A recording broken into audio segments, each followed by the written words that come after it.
Sa ikatlong ulatbay ni Pangulong Ferdinand Marcos Jr., kasama sa kanyang binigyang pansin ay ang iba't ibang mga batas o proyekto para sa kapakanan ng ating mga guro sa bansa.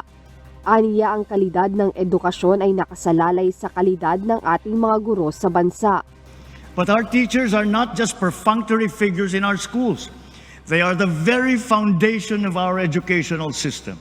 Ayon kay Pangulong Marcos Jr., sa pagpapaganda sa ating mga paaralan ay dapat kasabay nito ang upskilling ng ating mga guro. Kaya katuwang ang Kongreso na isabatas na ang Kabalikat sa Pagtuturo Act na magbibigay sa mga guro sa pampublikong paaralan ng taunang teaching allowance para pambili ng mga kagamitan sa pagtuturo at mga kaugnay na gastusin, at inaasahang matatanggap na nila ito simula sa susunod na taon. Bukod dito ay mayroon na rin silang personal accident insurance mula sa GSIS.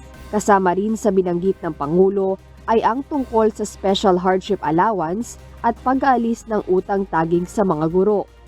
Makakapaghatid din ng dagdag na ginhawa ang Special Hardship Allowance para sa mga karagdagang public school teacher na masasaklaw nito na nakakaranas ng matinding hirap at panganib sa kanilang araw-araw na pagtatrabaho.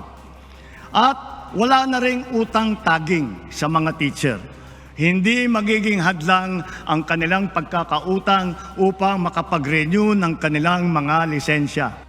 Sa mga ito, pinakita ng Pangulo na dapat nating itaguyod at patadagin ang ating mga guro kung talagang ninanais natin na maging matagumpay ang hinahangad nating pagbangon sa larangan ng edukasyon.